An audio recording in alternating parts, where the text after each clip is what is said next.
but I did want to start off by passing around this emotional intelligence self-assessment. It is from the University of Minnesota, and it's got about 30 questions or so on it, where you can rank yourself from a 0, meaning never, to a 4, always. So the first one, for example, is my feelings are clear to me at any given moment. So then you would rank yourself a 0 through a 4. And you're going to go through this and kind of think about how it is in your own space, in your own self. I have done it. I was not surprised to see in one area I wasn't top notch, but that's okay, right? The goal is to kind of be honest with ourselves and see how we're doing. So I'm going to pass this out. Feel free to kind of chat still, fill it out slowly. CTI was so kind as to provide some snacks and some water and some Kleenex if you have a cold. And besides that, we'll get started working on this a little bit more in 5 minutes or so, okay? And it'd be great if you could think about anything that surprised you on this, or any thoughts you had. If there was anywhere that you thought, wow, I thought I'd do a lot better there, but maybe not so much. Or you could talk about how it's divided up. Anything that you found interesting, surprising, or want to talk about. And just a few minutes to share with people nearby you. What? My relationships are safe.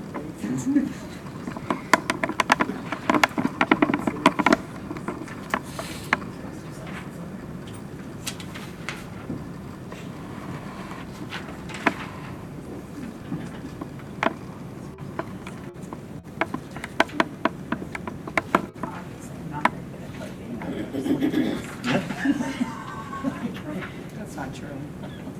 Chris is like a Karen. Oh, you're like my star instead of a pebble. Karen, you got a little brown stuff on your nose. That's why she gets uniforms and rainbows. Huh? You are such a cool That's fun. what Chris said when you and Tom were I'm a cheerful person. you can be in a group chat with them. That's not fair. Like, Chris, you don't shut up. You never put me in a group chat.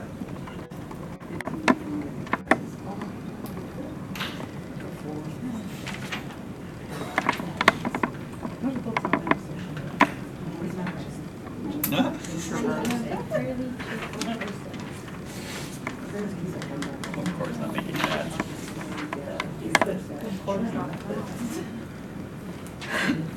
That's not remember that text that you got about the car. How are you doing?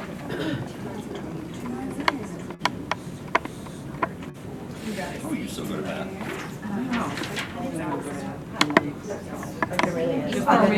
Really? Just don't ask good her at to read the numbers back. Emotional intelligence self-assessment. She can choose that phone. What's 10% of 77? 10% of 77 is 10.7. That He like knew that. you just move the decimal. I really like that. I don't think it's hard.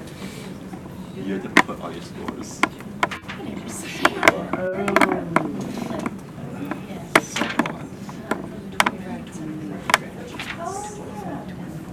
fun. Really, how did I end up with 26, 25, 36, and you had a higher one than me? I did all threes. I did. Really? Twos, fives. I have one. I have twos. I readily tell them What's your feelings? I put one down. You never. What are your real feelings? When too late, Space. It's got it. You know, but And then I gave myself one in my. I did some pre-form. I'm bad at that. I couldn't admit. Go write a couple fours.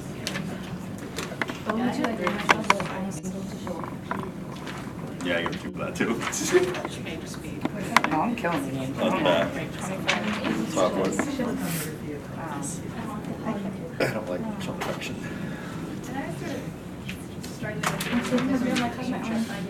I just do like a pat on the back of my way. Unless it was cheated, I killed her. I love him.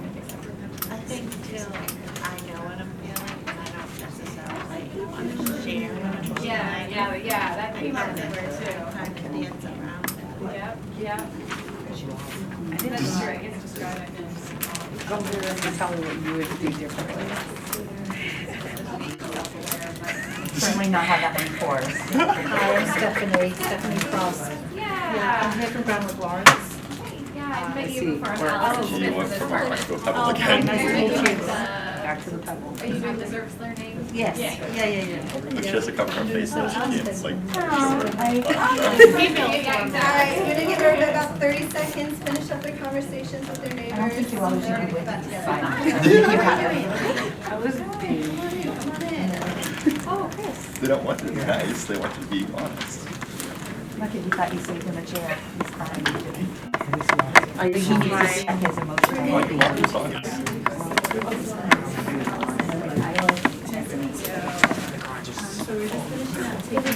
I know, as soon as I drove by the guy with my You guys don't park in the garage. I parked right there, right behind you. And then instead of getting out, we drove my car. How are you? It's 2 hours. Yeah. Oh, you got there. Wait, I'm not walking all over little different quarters in Just one. You went to the number. Probably not. Oh my You've never talked to this No, I got to it. All right, so everybody Oh. back, attention back to the group. So, did anybody find anything surprising, interesting that they want to share with the group? I think, it's hard to, you have to look at your overall self, right? So you're looking at work, you're looking at home, and the things that I might feel very consistent with at work, I may be a bit less consistent with at home. So you have to, at least that's how I was feeling, so I have to rate for that. And then there are other things that are like situational. Do you set goals and keep them? Is that, well, yes, I do, except that the goals and the priorities keep changing every year. So it's not really that I can't set a goal.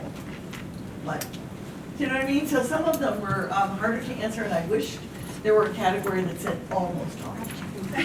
Because sort of often, because if you say always, it almost feels like you're not being honest with yourself. But I can't say that there's anything that I do always in a social emotional realm. But I could say almost always for a number. So anyway. Great. Yeah, I like that idea about thinking about how work and our home life might be very different when we think about this, right? Especially thinking about my moods impact the people around me. Hopefully at work that doesn't, happen super often if it's a negative mood, but at home, that might be a totally different story. Great, thanks for sharing. Anybody else? Yes. I kept wondering if I should differentiate between things that are naturally easy for me and things that I work very hard at specifically to do and succeed at, however much time. Because those are very different. That's a good point. I hadn't thought about it that way. Because, right, when we look through here, I definitely agree. There are some that you say, yes, I just naturally do this, and others that you're thinking, I do it, but only because I'm telling myself I need to be focused. Yeah, that's great. Awesome. Thanks for sharing. Anybody else have any other thoughts or anything you found surprising?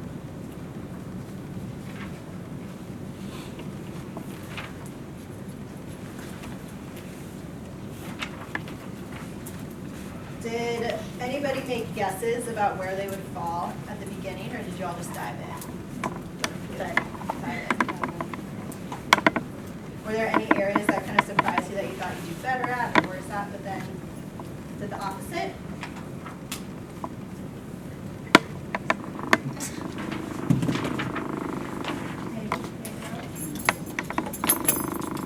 All right, that's okay. I know that when I started it, I was looking at the different pieces, and I thought, all right, I think I'll do pretty well at most of these, except for maybe emotional management. And then I went through, and I was right, and that I felt like was a win for me because I could recognize it. You kind of had the same idea where the things that I work on a lot versus things that come a little more naturally. So I like this tool because it's nice to get you thinking about the different pieces of social emotional learning. I don't know that you can necessarily use this, especially with younger kids, but it's interesting. It's an interesting way to think about what the different pieces are and what some of the more specific pieces are, and can kind of move through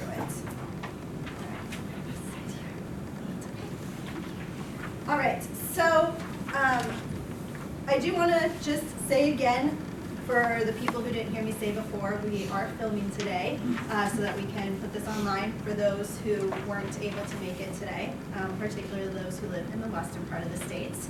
So if you do not want to be filmed at all, grab Daniel, or maybe at this point grab Daniel and let him know that you do not want to be on the camera. We'll make sure that happens. Also, throughout the course of today, we're going to be spending some time talking in those smaller groups. And if you're saying, you know, my conversation, I don't want this filmed at all, then you have this little X tent, and you can put it up next to you. And you will understand that means now is not the time. We're talking about something maybe sensitive, or I just don't really want to share it. And that's okay. So, but if you don't have it up, the idea is that it's free game for him to come around and kind of get your conversation. All right, so thank you everybody for coming today. I'm going to start passing around the sign-in sheets. If you just find your name, sign next to it. If your name's not on there, you can just write it in on the bottom, no problem. It is 2 pages. My name's Allison. I'm from BossNet. I think I've met a lot of you before, but if not, it's great to meet you. Great to see you all again. Today we're going to be talking about social emotional learning, focusing primarily on self-awareness and looking at it from a few different sides. So we will be looking at it thinking about how can we use this information to support all of the kids that we work with. There's also the piece for how can we utilize this to, you know, support ourselves and think more critically about how we are being aware of our emotions. And then also thinking about also in terms of staff. How do I share this information with staff? How do I support my staff in, you know, becoming maybe a little more self-aware? So there are a lot of different ways to look at the information today, and I really encourage you to think about it through those different lenses. Our goal today is to have an understanding of our own emotional intelligence, or if not an understanding, take some time to think critically about it. We're also going to define self-awareness and how it fits in different social emotional learning models. Is this fuzzy to anybody? It's all right. Found out recently I have to get glasses, so now I'm very self-conscious about it was fuzzy enough. All right, we're also going to understand 2 aspects of self-awareness from the University of Minnesota Ways of Being model, so thinking about emotions and values. And we're also going to explore ways that you can teach kids in your program of self-awareness and spend a lot of time at the end identifying how to share this information with your staff. Before we get started, does anybody have any questions? Yes. I just have a parking question. I parked on the meter and I've got 2 hours, Yes. so can we take a break? I don't know how the meters run here. Do you have to wait until 2 hours is up? You have to wait for your 2 hours, and then you can go right outside our building. Yeah. And right in the front, you can just use that same meter as long as you know your number. You plug your number in, and then you put the money in, and you can refeed it. I'll be doing So you the same. don't physically have to go over there as long as you know your number? Yeah. Okay. You can use any of the parking meters. Okay, good to know. Thank you. You're welcome. Hi, how are you doing? Come on in. If we were running the one space table, we could go on that other table too. I bet more people will come to you and have to There is a ladies' room. Excellent question. So if you need to go to the bathroom, thank you. Yes, thank you for reminding me. The men's bathroom is this way and down the hall, right? Yep, and on the end of the You're corner. going to turn right, and you'll have to turn a corner to the left where it says rooms 201 to 205. I think what I noticed. And you're going to walk down that hallway. Thank you for reminding me. I always forget that. Great. And if you need to leave to go feed your meter, I understand. It is what happens when we're parking up here. No problem at all. Also, there are some Tinker toys in the middle of the tables. Feel free to use them if you are a person who needs a little distraction, because I know a lot of us don't sit all day. So feel free to grab those. I'm not going to have everybody introduce one another to the whole group because I find that that takes a lot of our 2.5 hours, not a lot, but too much. And so I hope that you all introduce yourself to the people nearby. And if you want, you can definitely move around during the small conversations to kind of get some new perspectives. Okay. So let's dive in. So just starting off with what self-awareness is, and the definition we have up here is from CASEL, which is one of the big social emotional learning platforms or models that people use. And it's the ability to accurately recognize one's own emotions, thoughts, and values, and then also how they influence behavior. So that is a lot, to be honest. And so really we're gonna think about starting with that smaller piece, right? Accurately recognizing one's own emotions is the first step, because we can't figure out how they influence our behavior without identifying them first. So we're gonna think about that as we get started and kind of move through the different pieces. So at BOSNet, we are using two different models to think about social emotional learning. We first have the University of Minnesota's Ways of Being model. We're utilizing this because Todd, if anybody knows my colleague Todd, he actually did a year-long fellowship about social emotional learning, and it mostly was based around the University of Minnesota. And they've just released this fantastic sort of packet, basically 100 pages of some great activities and information. It's totally free, and Todd was one of the evaluators on it. It's not the right word, but he looked at it and gave some feedback. So when we're thinking about the Ways of Being model, self-awareness kind of falls in this ways of feeling. And it's, your feelings and emotions. So ways that we are aware is really what we're going to focus on today. And then within the CASTLE framework, which is probably what most of you are familiar with and most of you have heard a lot about, we're really thinking about this self-awareness piece. I can tell you that as we were planning this, we kept drifting into self-management because they're so closely linked. But today we really are going to focus on the self-awareness. And within the CASTLE model, if you're not familiar with it, they have these different pieces. So there's self-awareness and self-management, so the self piece. There's the decision-making piece, and then there's the others piece. So thinking about social awareness and relationship skills. And CASTLE does a great job of really thinking about all of the places that this might be. That it might be in the classrooms, that it might be in the schools as a whole, where they have some overall methods, overall models, and then also at homes and communities. So with you all.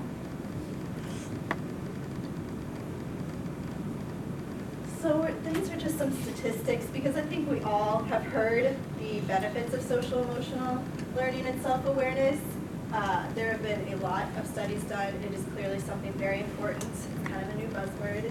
And they found it statistically significant that when measured, they saw a lot of outcomes in regards to education, employment, criminal activity, substance use, and mental health.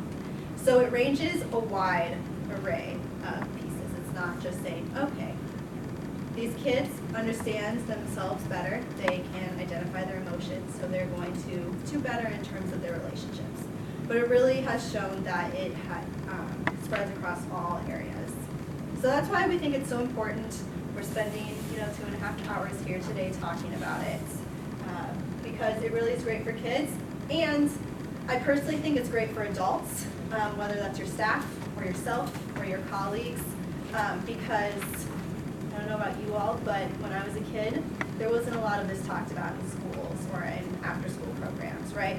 I think the after-school programs have been on it a lot more than we'll say the general public, right? We've always thought about how can we support our kids in gaining what some people call soft skills or these different skills. But it's really becoming something that there's more research behind and more resources for now. So our focus for today is emotions and values. This is a lot from the University of Minnesota framework, and we're actually going to mostly spend our time talking about emotions today, just for time's sake, but values are another important piece of it.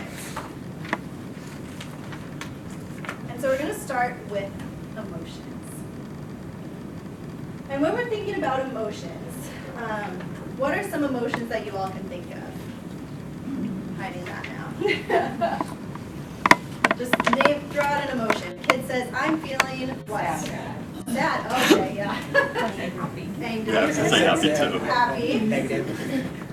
Frustrated. Okay. Scared. Yeah.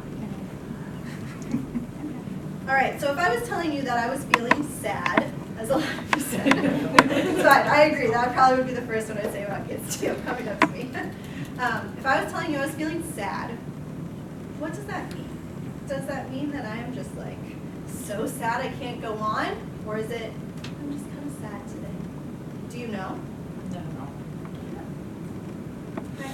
So we're going to talk a little bit about intensity of emotions. And also emotional vocabulary that can go along with it. So we see these words and we change them a little bit for something later. They were like happy, sad, scared, but we changed them a little bit for something we'll talk about in a few minutes. But as we're thinking about it, sadness has a lot of different pieces to it, right? And joy or happiness has a lot of different pieces to it. So when I said I'm sad, you didn't know if I was feeling a high intensity of sadness. That sadness where I said, oh, it just can't go on, I'm so sad. Or maybe the low level of sadness where I'm saying, I'm just kind of sad today. I haven't had a great day. Feel kind of down. But do some activities, and I want you to think first about joy. And don't cheat and look at the next slide on your piece of paper. Okay? I want you to write down just in the next 20 seconds, whatever comes to your mind first, a high intensity word for if I was feeling joy or happiness, a medium intensity word, and a low intensity word. I think say that. So if I was feeling a low intensity of joy, how would I describe it? I'm feeling joy.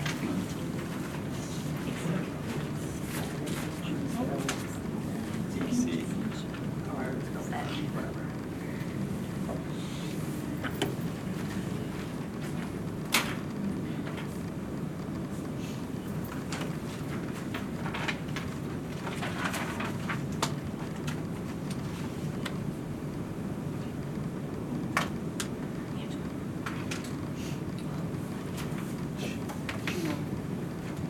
All right, who can shout out? We'll start with high, since I'm going to guess people are moving up to it. Who can shout out a high intensity word that they use to describe joy or happiness? Ecstatic. Ooh, you gotta get this. Awesome. Awesome. Ecstatic. Nice. Jubilant. Jubilant. Yeah. Delirious. Delirious.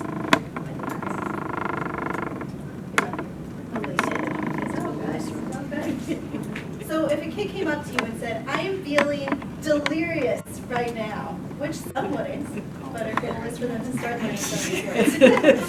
You would know that that meant they were just out of control happy, right? All right, what about medium level? What were some words that people use for medium? Happy. Happy.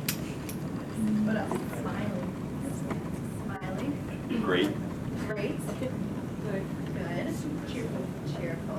Static. All right, what about the low intensity? So you're still happy, but it's kind of that low level. Content, yeah. All right, so let's see how that matches up. Oh, I didn't choose this. That's all right. Euphoric was my choice. This actually should say happy. I switch things around a little bit. So I'm feeling euphoric. If I'm feeling euphoric, you know that something great has happened, right? Something fantastic. If I'm feeling joyful, it's great and content. I think that's the biggest term for happiness, definitely. All right, so what about sadness? Let's move to sadness next. Same exercise. I want you to think about a high intensity word for sadness, a medium, and a low intensity word for sadness.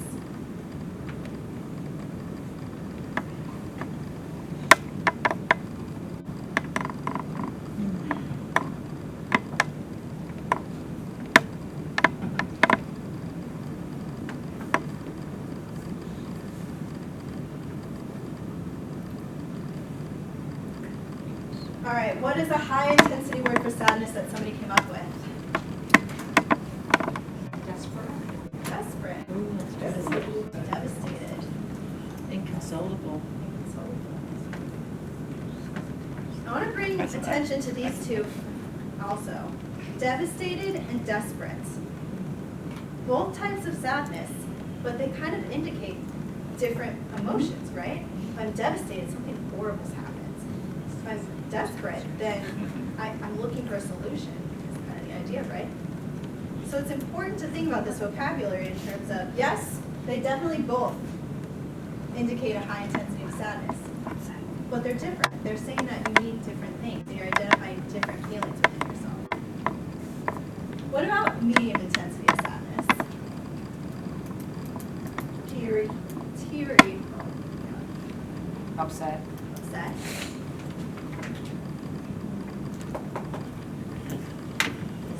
I like the upset example. I actually have a personal story about why it is important to understand these words and have a group understanding. I one time told my husband that I was upset with him and he thought that meant that I was angry at him, but but I actually meant that I was just feeling hurt. And so it was a big confusion because it's like, why are you angry? I was like, I'm not angry.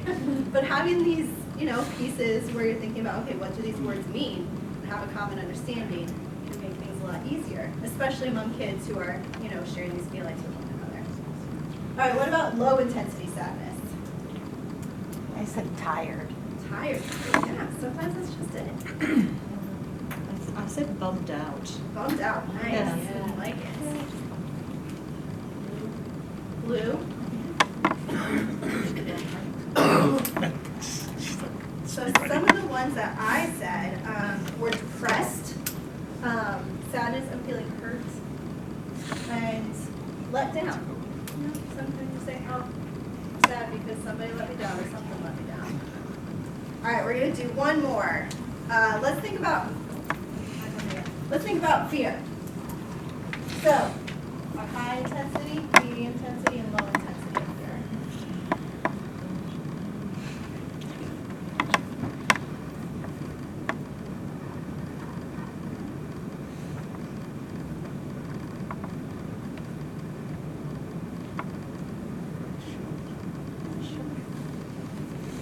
All right, who has a word for high intensity of fear?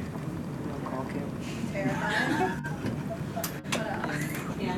Panicked. That's a good one.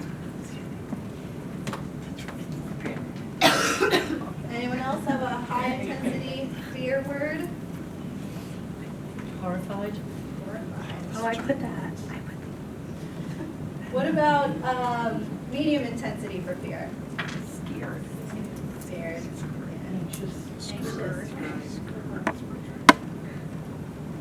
Yeah. Again, two words that have very different meanings, right? Anxious and scared. And what about a low intensity of fear? Unsettled. Unsettled.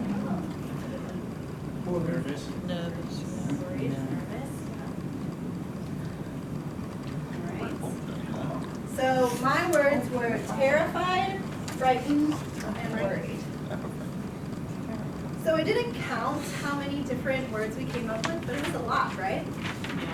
And they all conveyed a different kind of meaning. And so when we're thinking about self-awareness, it's really important to utilize the right words, or at least to try to utilize the right words, and give kids and staff and everybody these different vocabulary words so that they can properly identify. Because I think the example was devastated and desperate, right? Very different. If somebody said those different words to you, you would probably have a different reaction, or a different, thought about, or they might have a different course of action to take. So if they're devastated, they might say, I just need to grieve, I need to be sad, I'm upset. Whereas if they're desperate, they might say, I need to find some solutions, I need to go to different people and get some ideas, whatever it might be. But when you're identifying with those different words and thinking about them more clearly, it really helps move into this next piece of self-management, which I'm going to pull myself back from. But those different words can really make a difference.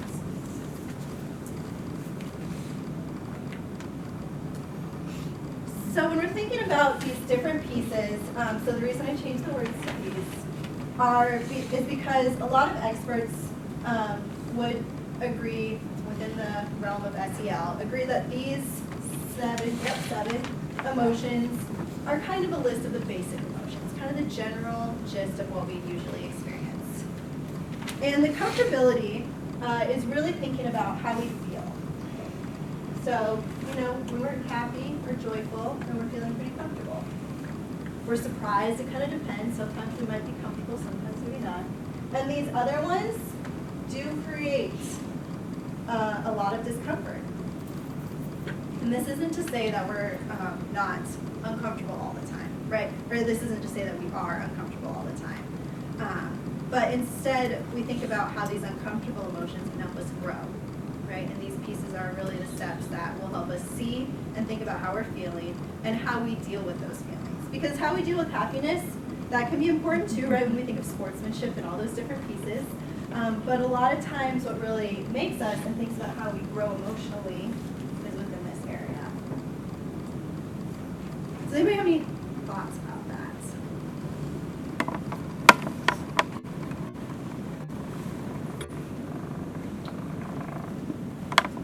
would you agree that this is the area in which we see the most growth? I see some head nodding. Who are we talking about? Are we talking about adults or are we talking about our youth? I'm confused. Who are we talking about? I think we can think about this in both ways. Okay. I think, personally, I think it's true in both ways. What do you think? Yeah, I mean, obviously, you know, I think it's, when you look at these things, there are obviously times when you might have more experience in one than the other. I mean, you don't necessarily choose when that comes along for you, right? You Yeah. know? So, I mean, that's something, I think that's different for each group of students you might be working with or each group of adults you're with. I mean, it all depends what they're coming with. Very true. Is there a difference, like I can definitely see the most growth happening in those areas when it's moderate or low intensity. I think sometimes like high intensity in those areas can just sort of stop you, or make you not even grow. I think that's an excellent point. Definitely. If I'm being honest, I don't know that. I know the research behind that entirely, but I think that's a really good point. And my gut feeling would say yes, that's probably true. And the idea, but also thinking about it in terms of if you have the capabilities to deal with some of these on maybe the medium intensity level, once you get to that high intensity, it might stop you, but at least you have some skills and some tools that might be able to bring you past that.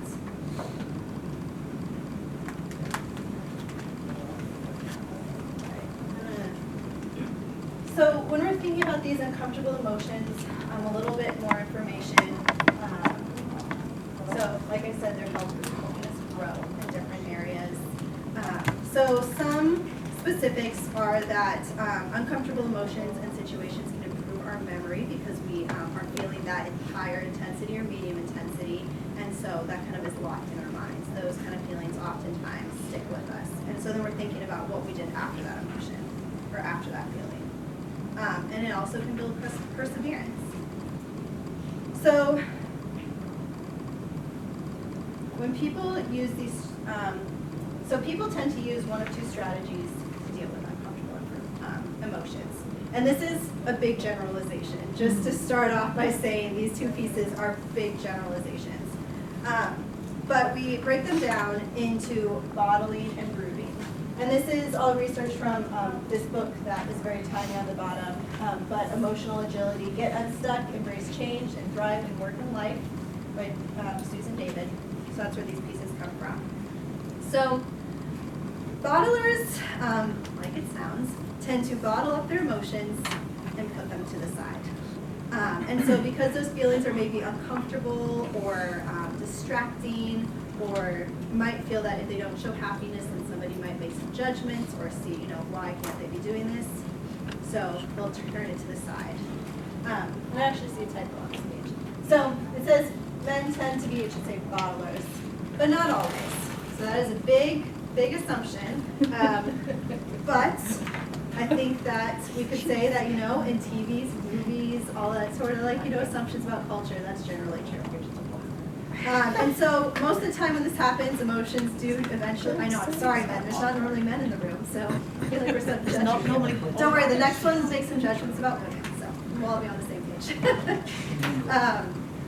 So a lot of times when people are bottlers, they will distract themselves, they'll avoid it, they'll rationalize it, they might make some humor out of it. Oh, that was so funny, wasn't it? But really they're hurting or feeling sad or angry inside. I can see, even the littler ones, Yeah. I'll just be after the whole talking to them, and she'll go over to my staff, female, and she feels more comfortable, well, just some children in my program feel more comfortable talking to females. Yeah, but I think that's an indication that even kids feel this kind of gendered piece that we're thinking about, right? Like, oh, boys don't talk about that, right? Right. That's my guess, because I've definitely seen kids do that same thing. It's like, you're close with this stuff, why do you need to come talk to me? And I think it's because they just have this idea in their minds that, boys aren't going to be the one who wants to talk about my feelings. It's tough.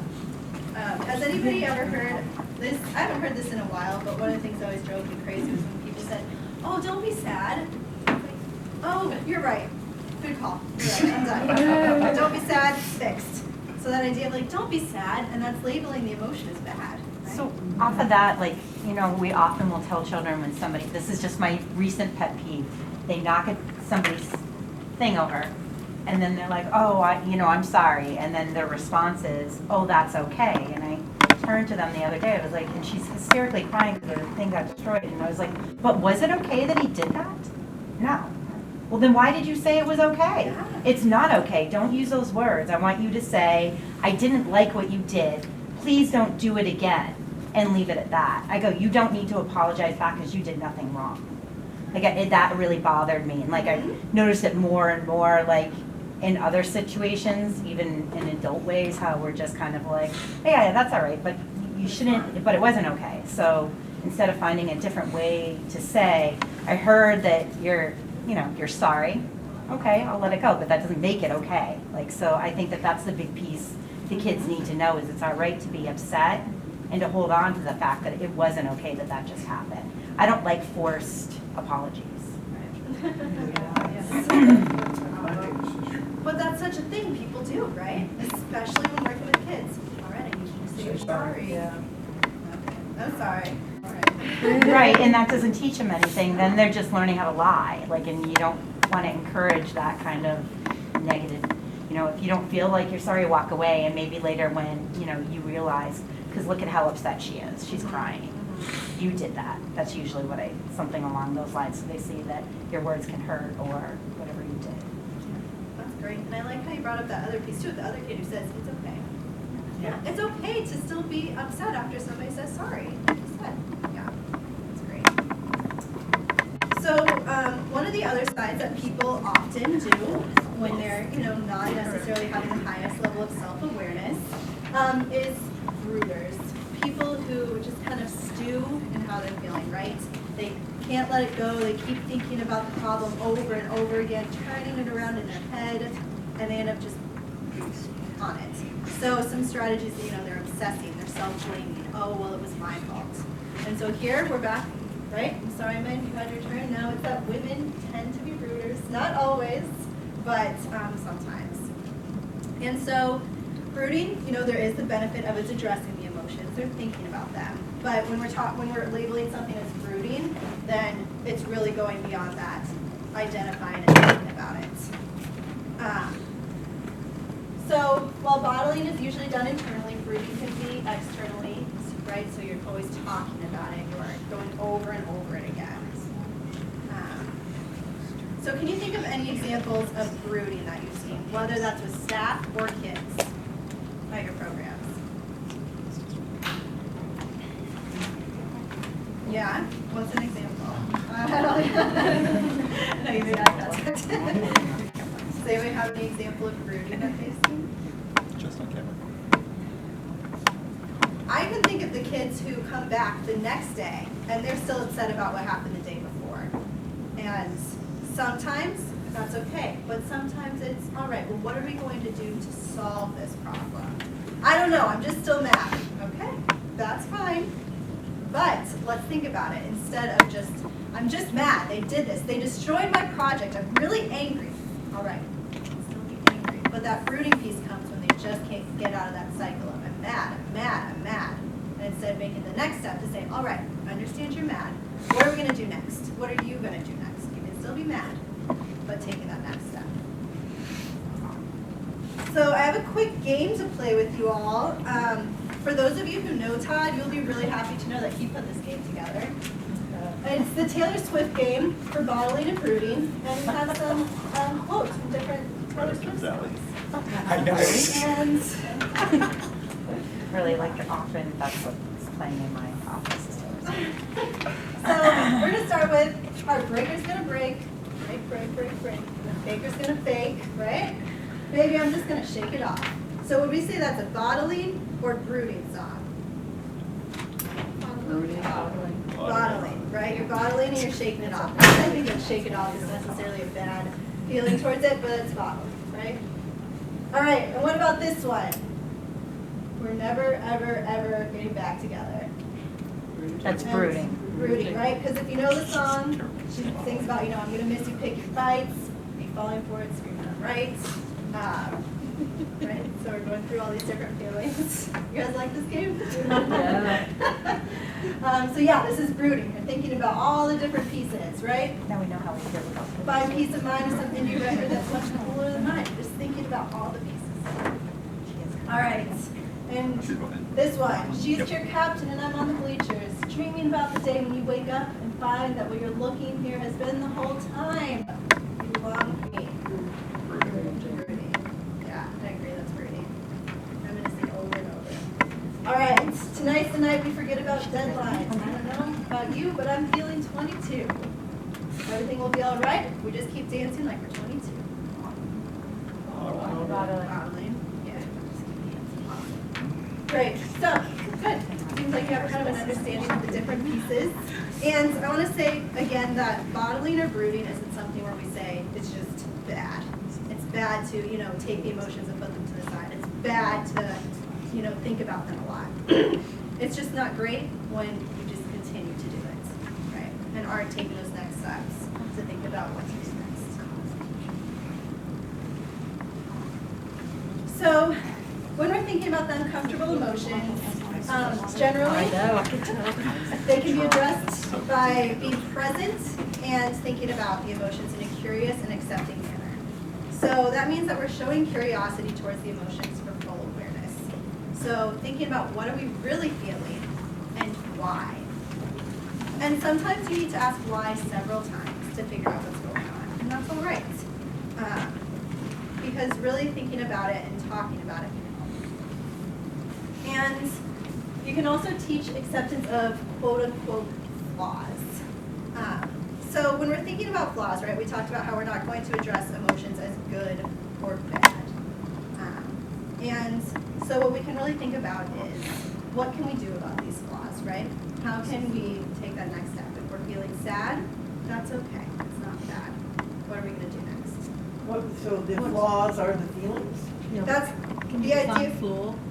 We jumped to flaw. What, can you define flaw? Sure, yeah, so that's why it's in quotes, the idea being that flaws are feelings that people say are not okay. So whether that's boys aren't supposed to cry or feel sad, Oh, okay. or whatever it So is. preconceptions about feelings? Yes. Yep. Okay, gotcha. Yeah, I Is that understand. values as well then? Is that the value piece that you talked about at the beginning? Sorry. We're gonna get to values in a little bit. Right now, we're still really focused on emotions. That's still Because values emotions. should- All right, Same idea, shouldn't be labeled as good or bad. all right, okay. Yes, so those flaws, that's a good way of saying it, preconceived notions about the feelings. And then also we want to make sure that we're discouraging comparisons between people. So whether that's so-and-so's always happy, or, you know, my mom told me that I'm not supposed to be sad. But just, or, you know, my best friend's always happy, I wish I could feel that way. And discourage those comparisons. Just let people recognize that their emotions are their own. We can talk about why you're feeling that way and how to move forward with it.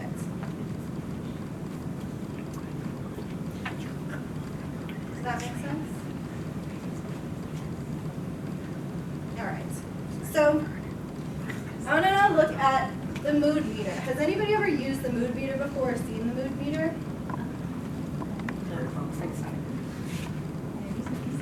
Doesn't seem like it. All right, so I think the mood meter is a fantastic way to help kids start identifying emotions and identifying these words that we've been talking about as a talk so far. Because I don't think very many kids would come to you and say, I'm feeling devastated, I am feeling ecstatic. Some of them might, but some of these words might, you know, not be within their vocabulary. Is that link where we could get that? So if you actually just Google mood meter, you can find it. The link at the bottom is just, so the mood meter is from Ruler, which is a social emotional learning curriculum and methodology from Yale. Parts of it are very expensive. So some of those are more difficult to utilize. But the mood meter is something that you can make on your own. For example, in my program, we had construction paper that we put on the board that was red, yellow, blue, and green. And so this link is from the creator of Ruler, or one of the creators of Ruler, and him really diving deep into it for about 10 minutes. So that's there if you're very interested in this and want to learn a little bit more. And so the idea with the mood meter is that it is a common understanding for kids to identify how they're feeling. Do you have a question? Oh, sorry. Oh, no. Somebody raising it. So the way this is best utilized is when it is incorporated in all areas. So the reason that I became more aware of this and used it in my program is when I was in Washington State, the school district I was working with utilized the entire curriculum. And so all of the kids had this in their room. And a lot of the teachers used it that when the kids came in, they would take their sticker or whatever, their magnet, and they would place it on the mood meter. And the way the mood meter works is that you have two axes. You have your energy and you have your pleasantness. So, if we're thinking about it this way, so say that I come in after school and I'm feeling real low energy. And I go and I sit in the corner and I just want to read my book. Alright? I could just be low energy and be completely happy, completely pleasant, like feeling good. I just, low energy and I don't want to go outside and run around with my friends right now. I just want to be by myself. Or I could be in this area where I'm low energy, but my pleasantness is also really low. And maybe I'm feeling blue, but also feeling blue in terms of, race. Right? And so identifying where I am in these different areas can really help the program, the staff, other kids to say, oh, she just wants to be by herself. She's good. Or if I'm, identifying myself in this area, and I'm identifying, maybe I do want to be by myself, but maybe I'm just sad and that's why I'm by myself. And so this is nice to utilize because it helps the kids think about it themselves. Where am I? And also let everybody else know that as well. And so then one of the pieces that can go a bit further is actually talking with the kids about the mood meter and asking them to identify that vocabulary that we talked about it and put it up here. So this is an example that I found online. There's tons of them online. I did this activity with my kids at one of my programs. Unfortunately, I don't still have a picture because it was a few years ago. But it's nice because you're thinking about, okay, so let's talk through some words that if you're feeling, medium energy, but kind of low pleasantness, what could that be? And the kids can name different emotions. And letting them choose those words and put them together. I think this is from an older group because it has words like contemplative, and yeah, that's probably the biggest one up here. But if you give it to the kids and let them label it at their level, then they're going to come up with new emotions. And it might be that, I'm saying that I'm feeling, we'll say mellow. And some of the other kids might be like, what's mellow mean? And then you can describe it, and they're gaining a new vocabulary word. I think this is amazing because I had this up in my rooms for a while with my kids, and because it was so ingrained in them that they used it at school and they used it here, but sometimes when I would ask them, what's going on? How are you feeling right now? They would look at the mood meter and choose a word that they saw. And so they were able to better identify it and really understand where they were. And so it brought about a lot of self-awareness. Because, well, maybe they didn't have that word, in their minds, they could look at this and say, okay, I'm actually feeling unpleasant, but my energy is kind of low. I'm not feeling angry necessarily, but I'm actually kind of feeling intimidated and, I'm upset about that. And so then they can have those words that then you can utilize to then think about what are these next steps we're taking, right? Because intimidated is a very different next step than, enraged. Right? So does anybody have any questions or thoughts about the mood meter? Does anybody utilize anything like this with their kids in terms of talking about new vocabulary words? We use a emotions gauge more, Yeah. but I feel like it's not as much about the language for them necessarily as like saying where they are on it. The schools also utilize that, and it's more around their behavior, clipping up and clipping down. But I like this better because it identifies it more than just making them feel like they go up and down. Yeah. Do you know what I mean? Yeah, and it's helpful too, and I think you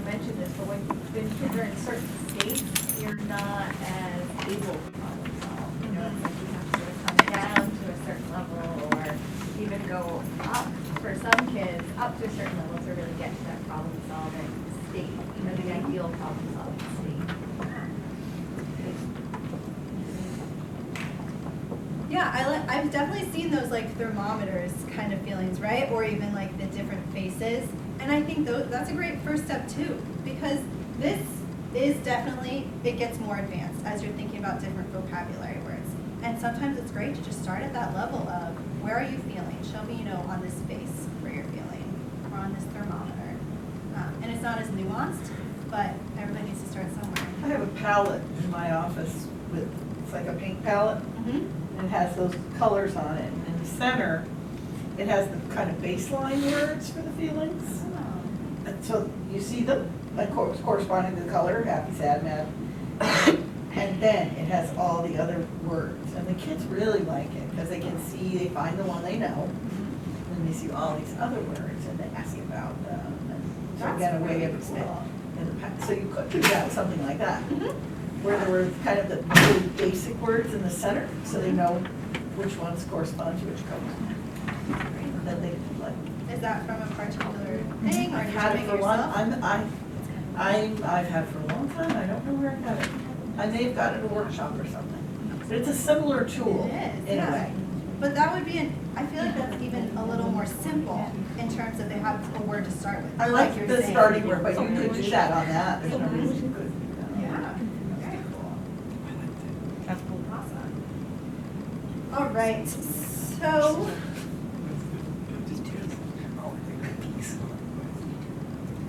all right. Yes, of Is course. the idea to have everybody come in and do that every day, or would the idea be to just those kids that are sort of struggling to put words to their? You can do it however you want. I think there's value in having all of the kids do it every day. It depends on the size of the program. I do think there's value because then you can address that kid maybe who's in the corner of the room, in my example. Do they just want to be left alone because they're chilling? Or do they, you know, if they place, right, if I had a kid place themselves here and they were off on the side, I would make more of an effort to go over and say, hey, how was your day? You know, let's like sit down and maybe talk a little bit more why you placed yourself in this really low pleasantness area. Whereas if I saw the kid was low energy and over here, I would probably take the time to say, hey, how's your day? How's it going? And they'd probably be like, oh, good. And say, okay, great, I trust you because you're over here. And maybe not spend as much time. So I think that's the value of doing it every day. But then, if that doesn't work, then I think there's a lot of value in just having it in your room or in the office and, you know, giving them that time to use that language when they need it. But right, the question if all the kids do it, as opposed to just a few, like, is it something that is part of the routine that Yeah. everybody does?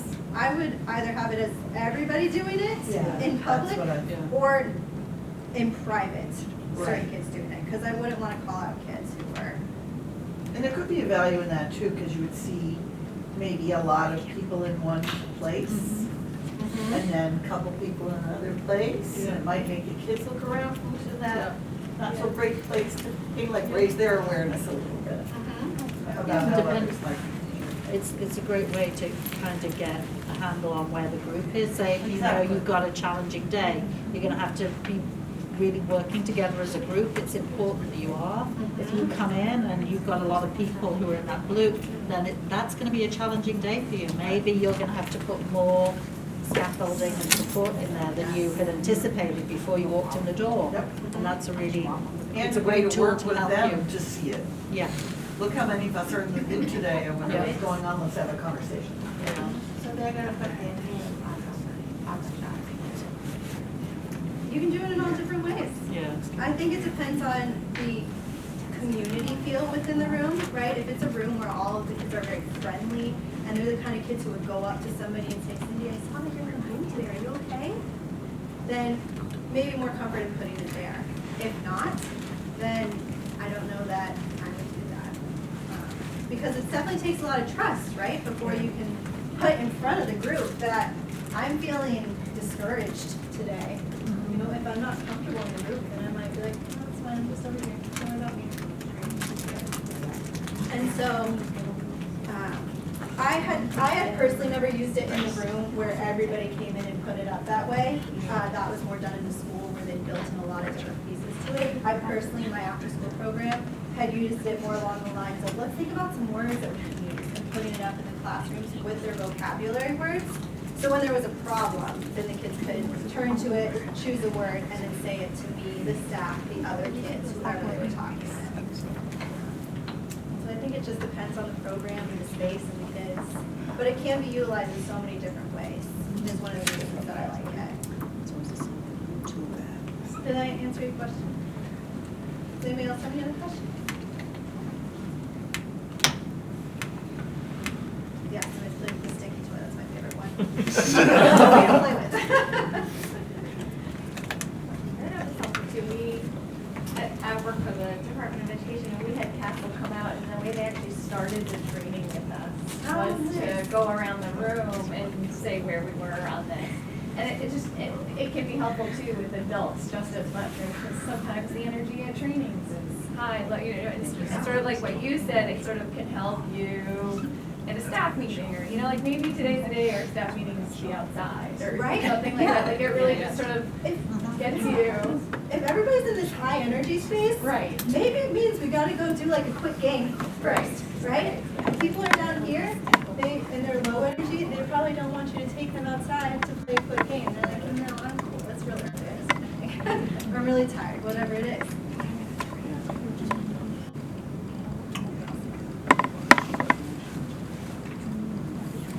So when we're thinking about talking with kids about their different emotions, our goal is to eventually get to the point where they can anticipate their emotions and think about, how do I feel in this situation? How would I feel?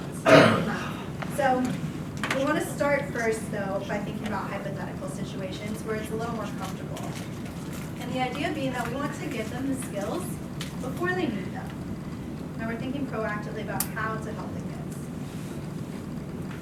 So as we're thinking about emotional identification, we're starting first in this hypothetical. So before the emotion happens.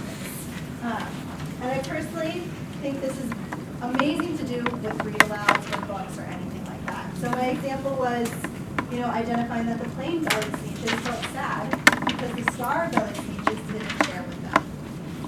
And so we're identifying that sad, why they were feeling that way. And you could go on further to say, so what did they do about feeling sad? Oh, well, they went and got stars.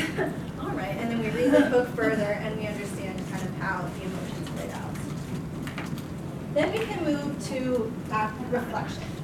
Once the emotion happens and has passed, you can say that they ruined my picture and I was angry about that. And so they've identified that emotion, identified how they're feeling, but it's going to be there.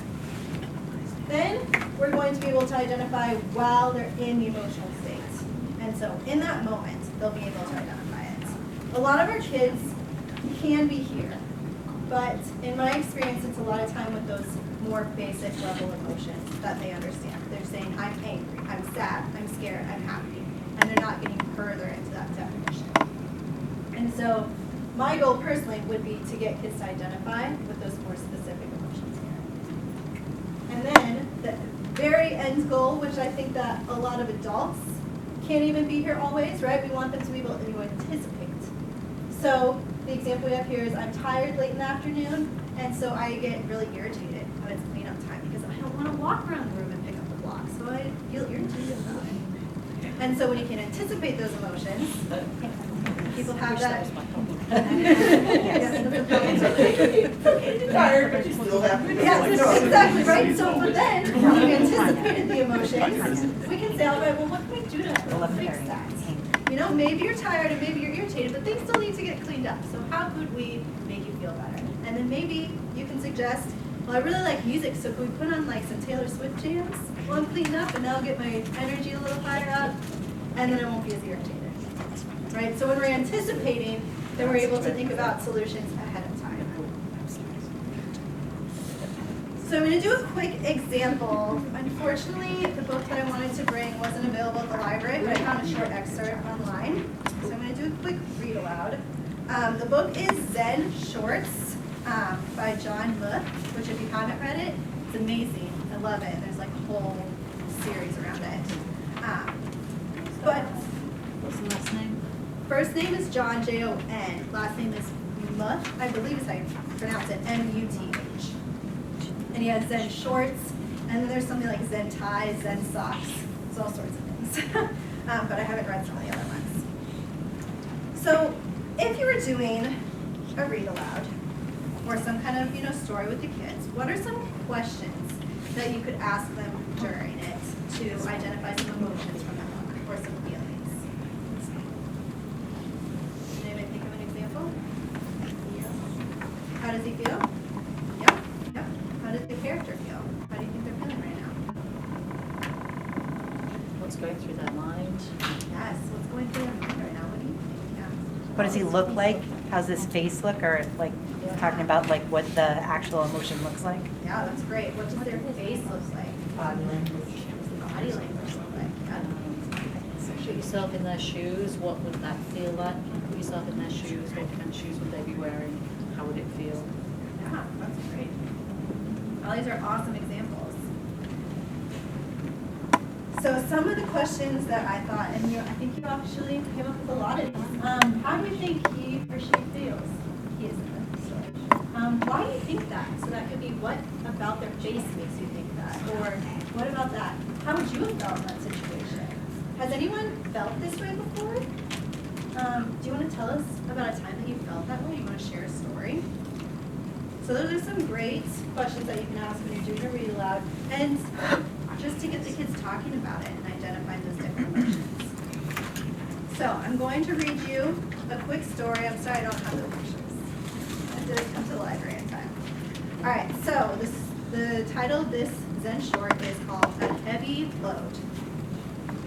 2 traveling monks reached a town where there was a young woman who was waiting to step out of her carriage. The rains had made deep tunnels, and she couldn't step across without ruining her silken robes. She stood there looking very cross and impatient. Why do you think she was cross or impatient? Because she didn't want to ruin her. Say that again? She didn't want to ruin whatever she had. Yeah, she didn't want to ruin what she had on. And what about impatient? Who knows what impatient means? She couldn't think of a solution, so it's like, well, I want to get on with this, but this is blocking me, and Yeah. I can't, why do I have to fix this? Yeah, Kind of deal. Nice job. All right. She stood there looking very cross and impatient. She was scolding her attendants. They had nowhere to place her packages they held for her, so they couldn't help her across the puddle. The younger monk noticed the woman and said nothing and walked by. The older monk quickly picked her up and put her on his back. He transported her across the puddle and put her down on the other side. She didn't thank the older monk. She just shoved him out of the way and departed. How do you think you would feel if something like that happened to you, if you were the older monk who helped the lady across the puddle? It depends. Offended, all right. Well, some people help people for the sake of helping, Mhm. and then some people will hold doors for other people and be like, well, I hold the door for you, you can say thank you. Expecting something in return. Right. Those are 2 different feelings you might feel. She didn't thank the older monk. She just shoved him out of the way and departed. As they continued on their way, the young monk was brooding and preoccupied. After several hours, unable to hold his silence, he spoke out. That woman back there was very selfish and rude, but you picked her up on your back and carried her. Then she didn't even say thank you. So who can tell me what you think that story meant? What's something that you noticed about that story? Don't hold on to what kinds of things? Emotion, well, negative emotion. Yeah, so don't hold on to those negative emotions, right? Because the older monk said, oh, I wasn't worried about that. But don't hold on to emotions that aren't even yours to hold on to. It wasn't his problem. It wasn't his burden to carry. Like he said, he let it go when he dropped her off. So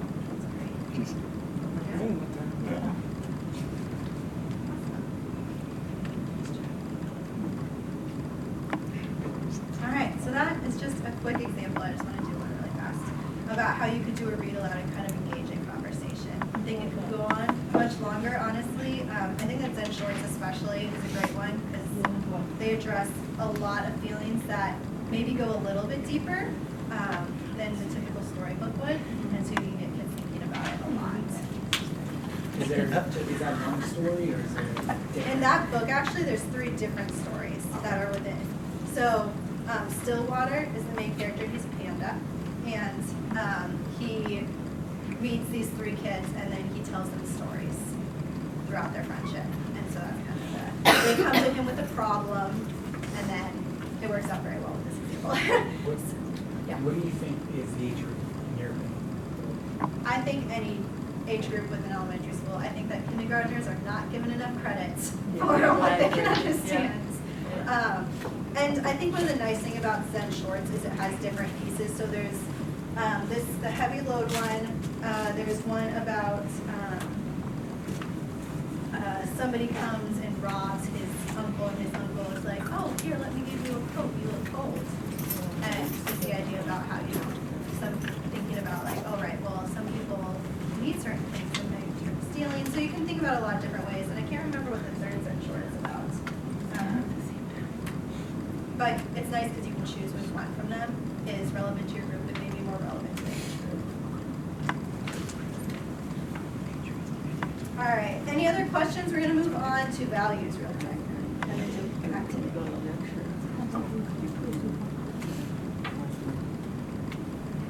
Don't forget, I encourage you to use the toys in the middle if you want to play. Move around a little bit. So the next piece we're going to look at is values, which is normally a less examined aspect of self-awareness, not something that we always talk about all the time. But it's really a big piece of the University of Minnesota model. And we need to remember that values change in children very quickly. In adults, a lot of times our values are constant. But with children, they can change really quickly, especially as they get older and might think about, oh, how do my friends feel? I feel that same way too. And so we're going to talk about values just very quickly because this is something that can go into more depth, but today we're not going to spend very much time on it. Our next training through the ASOS grant will be a free online training that will delve deeper into values. So if you're interested, I encourage you to look out for that. It'll be coming out in May, so about a month and a half away. So values are different pieces like this. So control, conflict, and work style would be examples of values. If you go to this website here on the bottom, that's the full SEL toolkit from the University of Minnesota. I encourage you all to download it. It has some excellent resources in it. And they do a good job of looking at the values piece more in depth. But, so, University of Minnesota has defined some values, and these pieces are maybe a little more geared towards adults or your staff, but I think they're good things to look at. So, when we think about control, there's the internal piece, so thinking about what I do in life will shape my destiny and I can make my future. And then there's the external control value, saying that my destiny is beyond my control. My fate could be in the hands of, it could be a religious belief, it could be that the government controls my fate, how that goes, controls my life, or my family, and so different pieces like that. So I want you all to take like a quick minute and place yourself, and you're not going to have to share this with people, but place yourself on this continuum of the value of control. Because very rarely are people here or all the way over here, but instead somewhere along this continuum. So I want you to just take a quick minute to think about it. And you can put a little X, or you can just mark it in your mind.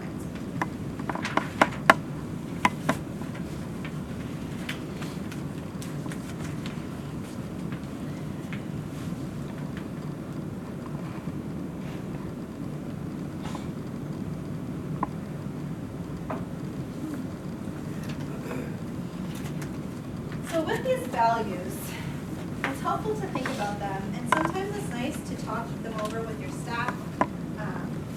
Control, not so much with your kids, maybe, but maybe it could be.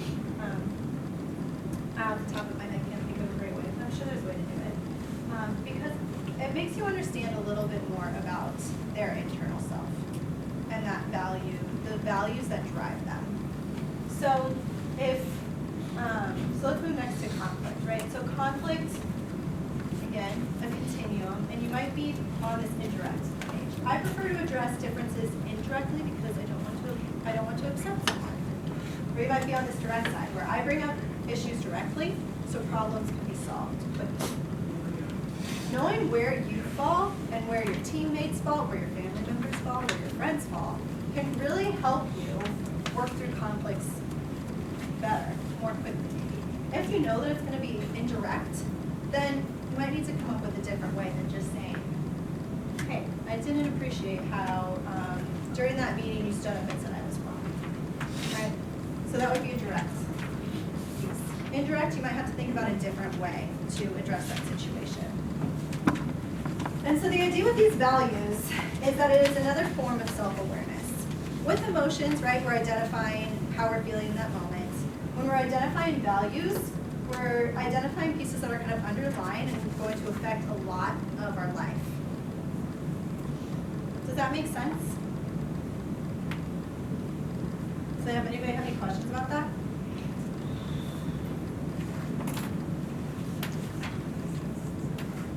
I'm not going to go into values more today, just in the interest of time.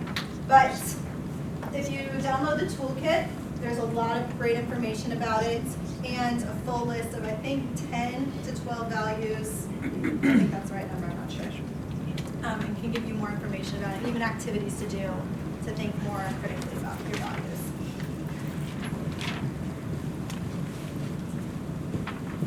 All right, so how do we teach social emotional learning competencies? So with CASEL, they encourage you to take a SAFE approach.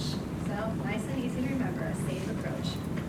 So first piece is sequenced, right? We want a series of steps or small skills that can build upon each other. Because new skills don't come immediately, and so we don't want to step in saying, all right, kids, today you're going to learn a bunch of vocabulary words so you can better identify your feelings to me. It's not just that quick.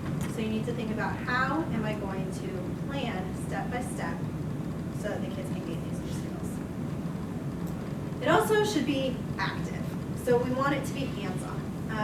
It could be project-based, it could be thinking about their real life examples, but it needs to be as active as possible.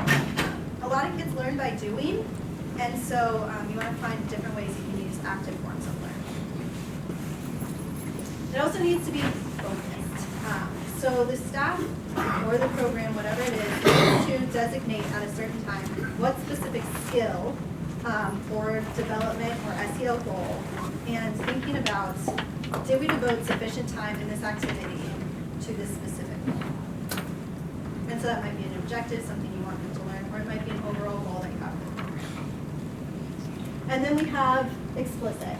So the goals and SEL skills are named, and so the kids know about what they're working on, or the staff, or the adults, whoever it is. And then taking it one step further to think, is this goal aligned with the program's defined goals for SEL? And so the University of Minnesota takes it one step further, and they add reflection. And so this is straight from what they said. I thought it was really great because integrating reflection activities as part of the learning process helps youth internalize social and emotional skills. Because if they don't have the opportunity to process what they learned, it's less likely to stick with them. Does anybody have any questions about this? All right, well, we're going to do a quick social emotional learning activity. Everybody feel okay with that? Do I need some coloring? We'll leave it at that. So we're going to practice thinking about our own emotions, our own values, our own interests. Taking the time to share them with people, taking the time to hear others, and really think critically about how we present ourselves to the world versus how we see ourselves internally.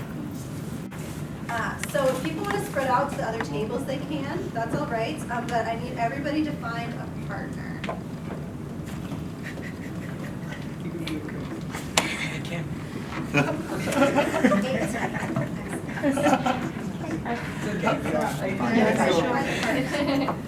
We have enough for everybody here.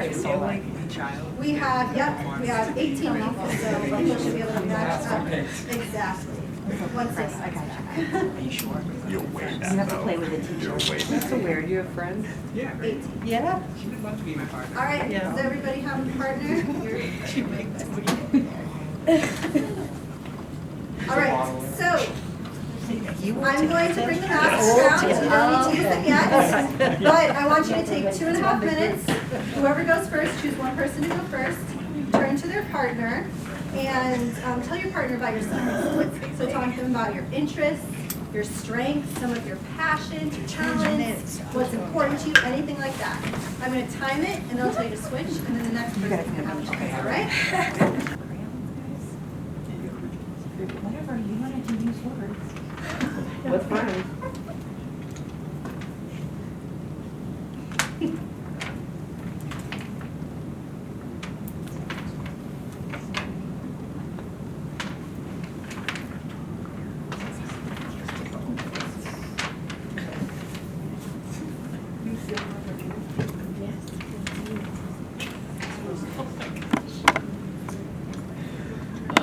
Please don't take my terrible artistic skills as an indication of my esteem for you. My husband spent flowers. All right, so I'm going to talk through my minutes up. So what you're going to do next is you're going to turn over the mask you just decorated, and you're going to swap it to your partner. It's not going to look at the side that they just made for you. So don't look at the other side. And you're going to decorate it for yourself. And I want you to think about some of the questions. Thinking about who are you on the inside, maybe what do people not easily see about you, and what are some parts of your personality that you don't always show. And if you're really struggling to think of any of these questions, then you can go back to thinking about what are some of the passions or strengths or qualities or values that maybe didn't share quite yet. Okay? Does that make sense? Drawing again. Yep, we're gonna draw again, but this time it's gonna be about you on the back of the mask that your partner decorated. So make sure you've swapped masks, I hear you. and now it's gonna be about you. And then I want you to share with your group, so with your foursome or sixsome, how your partner perceived you and how that's similar or different. And then maybe why you think it's similar or different. And different pieces like that. Are we talking about with our partner? Talking about with your partner and another partner. So I usually use groups of 4, that was 6, but mostly groups of 4. Everyone called me salty yesterday. Take about 3 minutes or so to do that. Which is still on the stand. Yeah, so you, yep, and a voice and say, here's your personality, similar, different.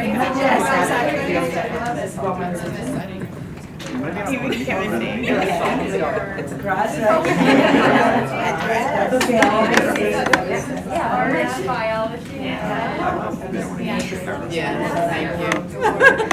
Candace Taylor. No, you're more. I would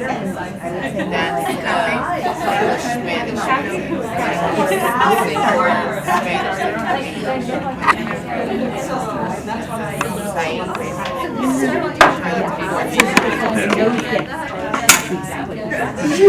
like offended and like how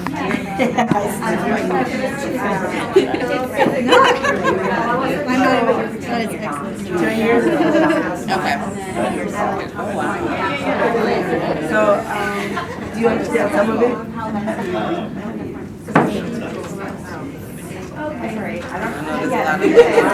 Yeah. I feel like you're little, like,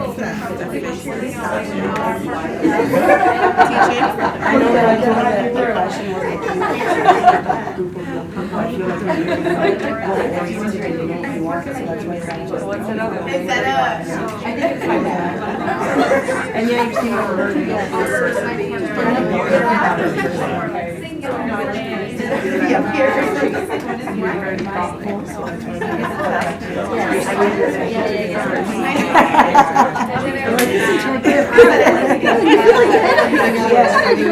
you're just a very colorful person.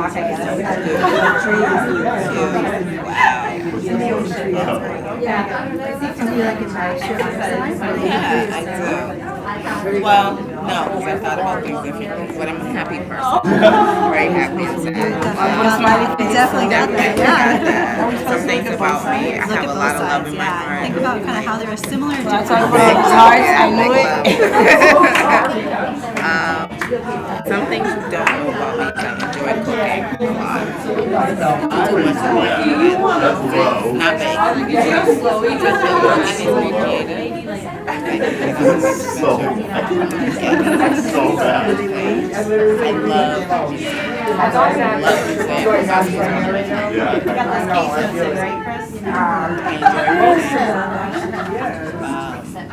More so now than when I was a kid. At one point in my life, I wanted to drive race cars. Drive an 18-wheeler. And I was fascinated with cars, which my mom put everything. And these are the age of my children.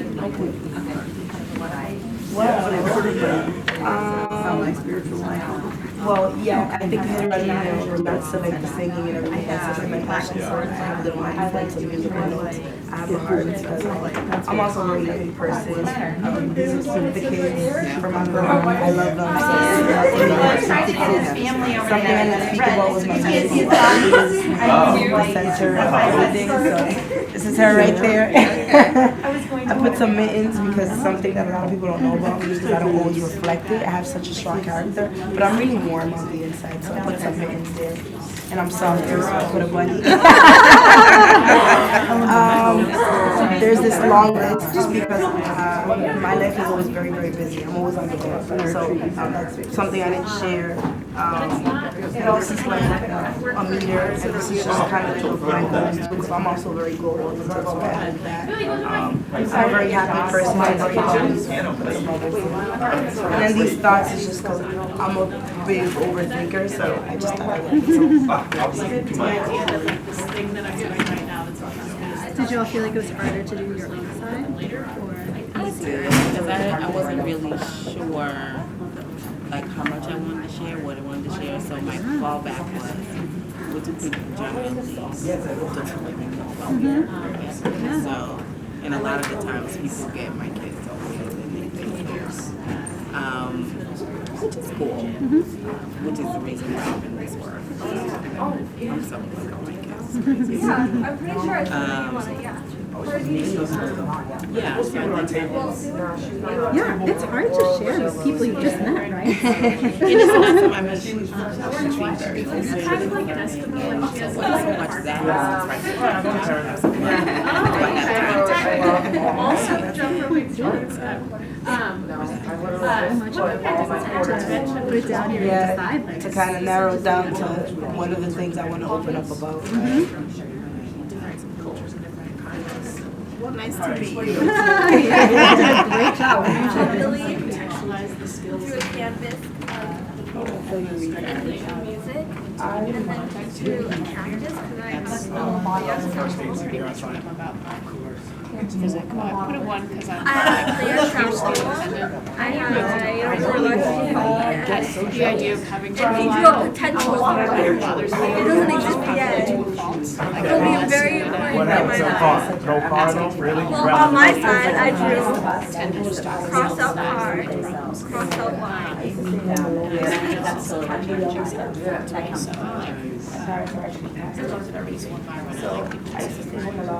Home alone about share their frustrations. exactly More You like people to be together. one day I started camping. I was always very timid. You like to train your being out and all that. Something else was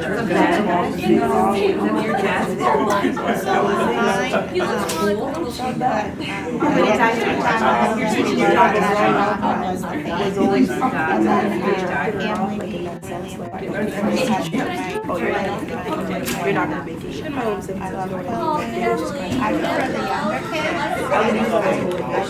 felt like that was what get to where I am now. I don't know. I wanted them to but now You like the ocean, so when we would talk, we sort of talked But about I how we think had it's in the it. I was in the shell. Other things that I added. Now I've been I had been for 10 years now. I've competed in a lot of different competitions. I've won many, I don't like you know what I mean? confrontation. It's something that I felt I've always Get along, can we I find always out? use even the negative things that people tell me, and I use that to push myself, to better myself. So not just to prove that I'm good, but also for Posting, myself. I like to do posting. And the sun, I just like. I've always I'm used No, you didn't. do what other people say. You know, I did those competitions. Yeah, all the people. And they made me uncomfortable. No. This is the people from why we're doing this. Right, these are the people who actually. But it's just great to see that. Born and raised in church, I was used to just singing. I do it. She's like, are these them? I was like, I hope so. All right, everybody, have you finished up your thoughts in the next 20 or 30 seconds? Where when I open up my mouth, I feel like in that atmosphere of music.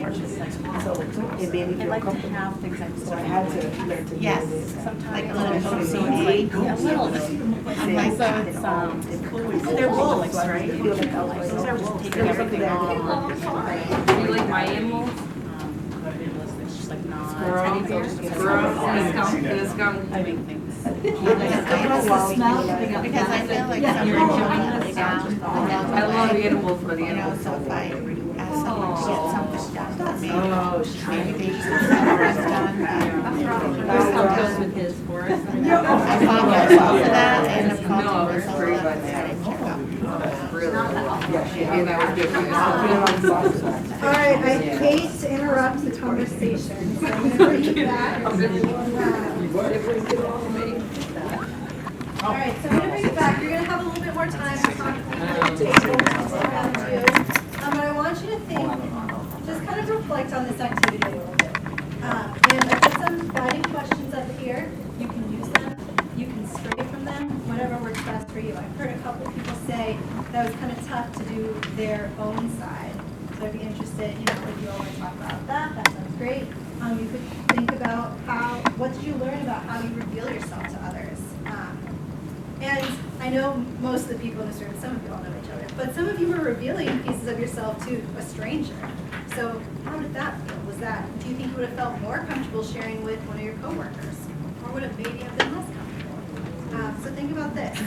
And what might be important about how others see us and interact with us versus how we see ourselves. And then how might that impact how we lead or how we work with kids?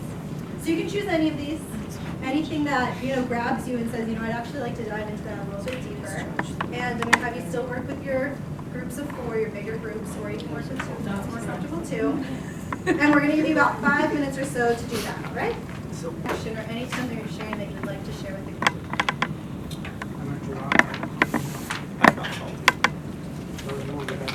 We all learned that Billy's salty. I'm sorry, we all learned that. I think we kind of know each other pretty well over here. So it was kind of predictable, some of it. Some of us didn't like necessarily what they said, but it's fact. It's hers.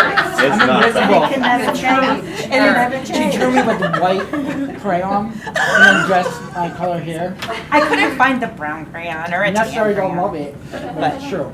But it's, you are like, Pale. you're pale. I should have put a Christmas tree on there. Chris Kringle. We do call him Chris. I also, like, Chris used colors, and after, when we described it, I knew what he meant by the colors that he put around. Like, I said I liked the beach. Granted, I said I don't lay on the beach like that, but. And I like the woods, so there's the green. You know, I like to take walks, there's the concrete. So I felt like he kind of got what I was doing. But he missed my family that I put on there. They're kind of important to me, so. That's what I did. So, I don't know, I thought it was interesting. I think it would be neat to kind of do with some of the kids, though, too, to see what they would draw. And I think that they're sometimes less intimidated by their drawings than we are. Like, so we don't want to draw something like our wonderful stick figures or whatever, so. Yeah, you all know, yeah, this is the group that knows each other. I don't know if many other people in here know one another, right? did it feel a little differently sharing with a stranger about yourself? Not really, I've done, when you go to a lot of trainings, you just get over it in the end. I was telling, Alison earlier that I was one of the shyest people you could meet when I was a little girl, When we had relatives over, I would go and hide in another room, when my family came over, but it's with practice, you may start out as an introvert, but, the world pulls you along. I'm not saying I'm an outgoing extrovert, but I've just practiced at doing those kinds of things, so. Get you outside of your comfort zone, right? Exactly, you do that. There's also a little bit of safety with people you don't know, because it's so it can be the opposite, like it can be people you see every day. Like, if you walk away thinking I'm kind of weird, it's not actually going to affect my life. This whole group is thinking that. Yeah, that's a great point. Nobody's gonna come to you tomorrow and be like, I love that. kind of surprised, Mary, like, what's going on? Yeah, that's problematic too. And we were kind of talking about the, I don't know, I'll use the word like power dynamics, in the workplace. So what you might share with longtime colleagues or other leadership colleagues, if you're in leadership, how much of yourself you might share. It's not appropriate to share all of that with your staff, and it would, or things that you might feel comfortable to be open with in certain environments, you might not be, because it might not be okay to be open about certain things in certain environments. So it isn't necessarily that you're not open, it's that you're looking at where you are and who you're talking to and making a conscious decision. Yeah, definitely. That came up over here too, thinking about where do you talk with, like you're saying, at that level of leadership versus some of your staff. Maybe you don't share as much, you share different pieces. I saw this done once for a similar activity with kids who were in a DYS facility. And I was thinking about like the difference between being vulnerable in that situation and being vulnerable here. Right, yeah. And how like sometimes kids,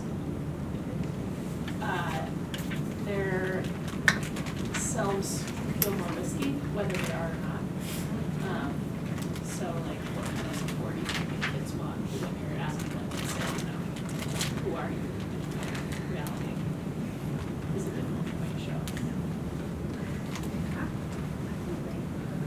I think this activity, done at different levels, like you're saying, could feel very risky and could feel very intrusive almost. It just kind of depends on the framing of it, where you are. Yeah, I agree. Yeah, but you get to like volunteer the information you want, which is cool. Yeah.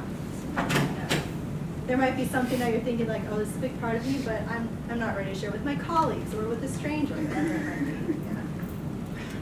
Yeah. All right. So the mask making activity is from the University of Minnesota Toolkit. Took it straight from there.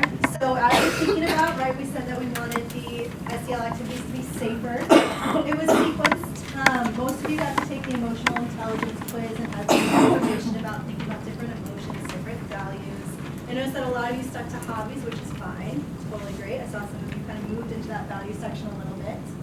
And so after we were doing that, we were moving more towards identifying how you were seeing with the outside world. It was active because you're able to make a hands-on finished product and talk with your group. It was focused. We said that the goal was to make you more self-aware of your emotions. And it was explicit because we were at a round table about self-awareness, and I believe I said at the beginning. And then you got some time to reflect with your small group. So, you mentioned that it could have been, a little more intense, right, depending on the group. And I think that it could have been a little more intense if we'd taken the whole 2.5 hours to really dive into different pieces of it. But I just wanted to go through a quick example of that. Does anybody have any questions about this activity? Or safer, or anything like that?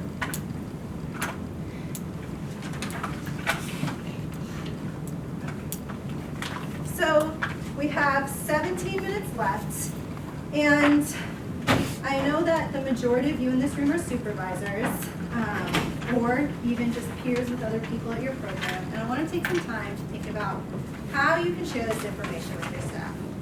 because one of the things that we have been thinking about a lot this year at Bosset is with the turnover rate that it is in after school, how do you make sure that the information that's being given mostly to directors at trainings a lot of times is then infiltrated down? Because I know it's easy to come to a training or a roundtable or whatever and be like, cool, great, I got this information. But then what do you do with it next?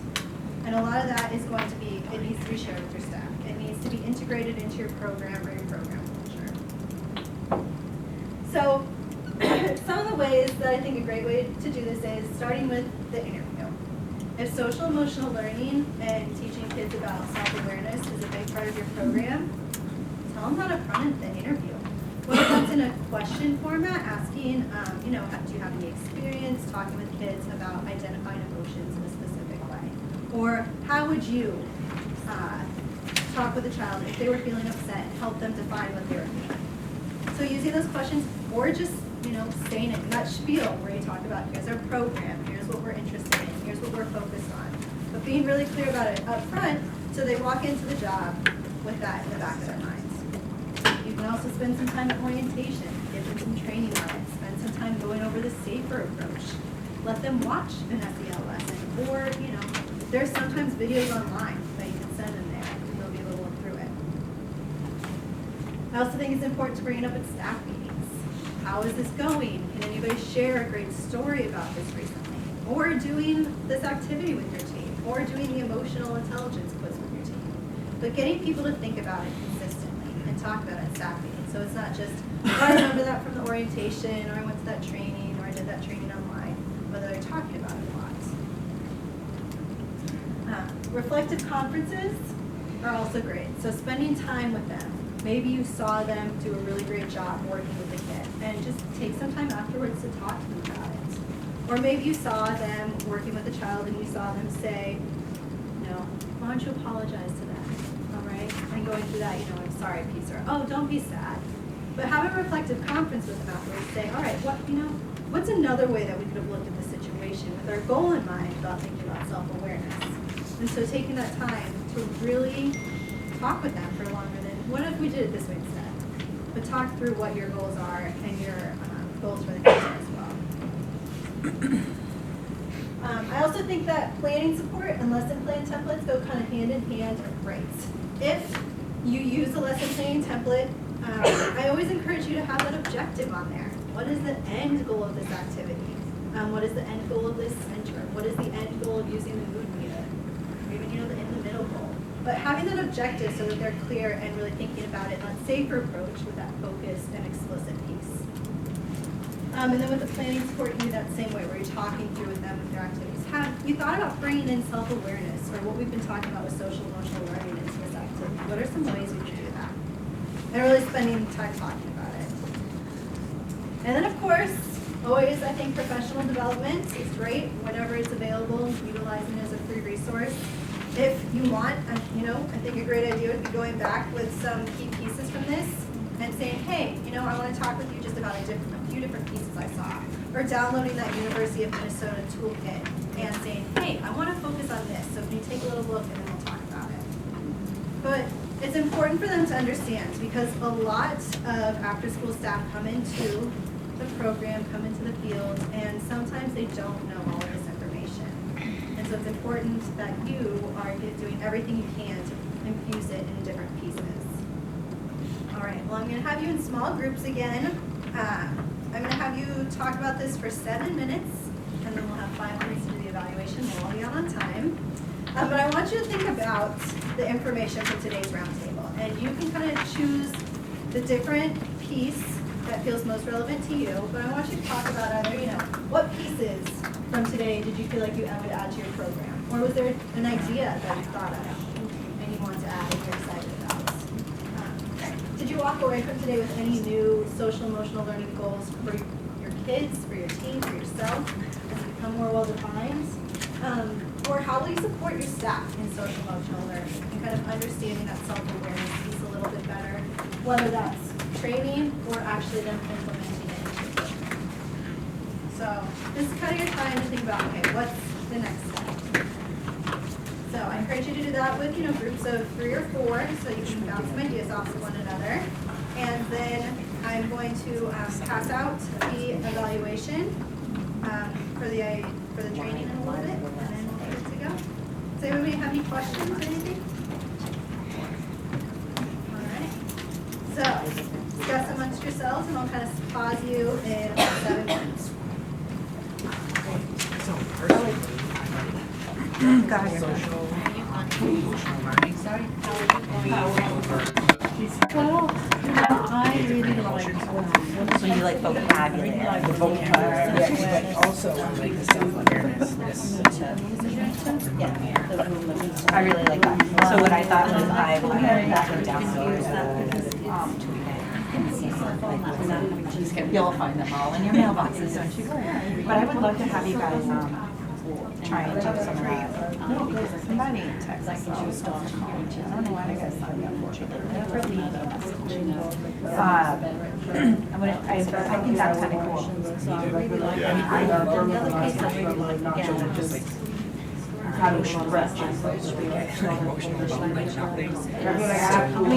I mean, no, I think that it's like for the summer, it's just something easier because you know you have more discussion around it, or I feel like there's something to get going on that. It might be a good thing to just start for the summer and then be able to carry it on from there, because it gives you time to really figure out how you want to bring it out, introduce it.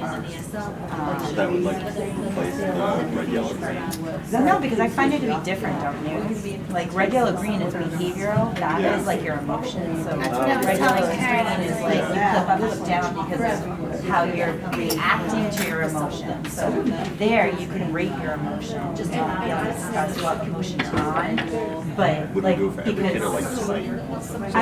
you could do it as a site and as they put their stuff in a basket, then they go over and put themselves in whatever area, domain. See where they are. That's what I like with their name, right? Yep. Because I think it's easier instead of like just going, I mean, I think you can have the vocabulary in there too, on different days, but I like how you just have their name and then you click. Because it's easier and faster.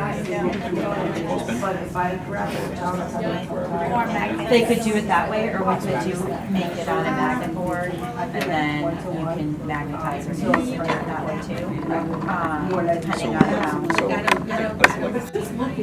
like the one that has like all the faces. Yes, you know, I think the answer to that. Yeah. But you could have that next to this and help them for the younger kids establish, well, you look angry right now because, and then, I mean, in an ideal world, you have a mirror, you have that thing, and then you have the others, so they can look in the mirror and see what they look like, you know, Next to me, because. if where are you on this piece of paper? And they're like, here. Right. Like, I'm sorry. Because you get some kind of sarcastic kid, right? Like a Cameron Dabrowski that would be like, oh, I'm over here, you know what I mean? Versus like versus another kid who like might not want to be on the continuum at all.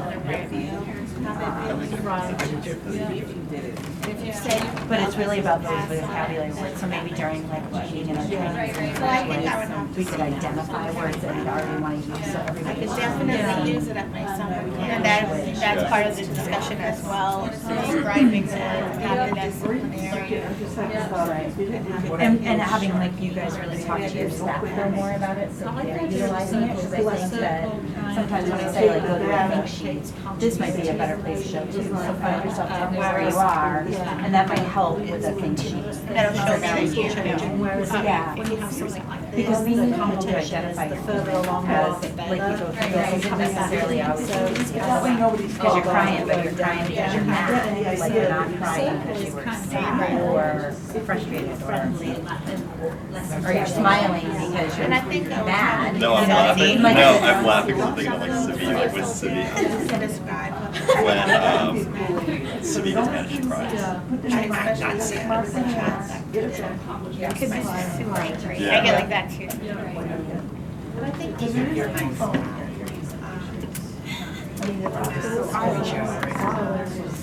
Afraid to get on the camera. Slip all the way back. Because a lot of times she says, release training, this is great, and I'm on board. Taking that next step to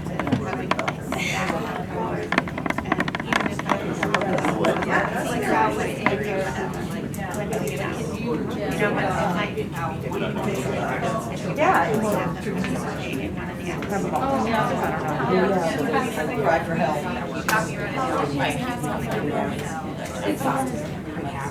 So much of the focus is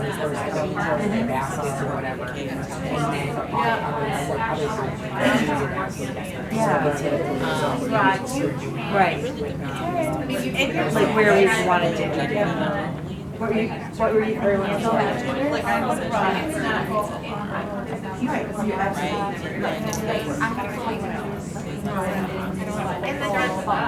Right, and your staff are the ones that have always Let's talk about Jonathan. How many times? Seriously, look at her.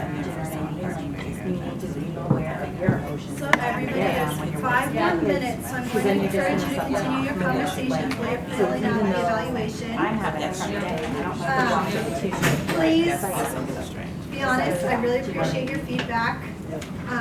Also, we're going to be utilizing some of this information to make some new courses, so if there's something you're like, you know, actually I would like more information on this, or, you know, this is, I already knew it, don't worry about it, you can put that on there now, all this sounds good.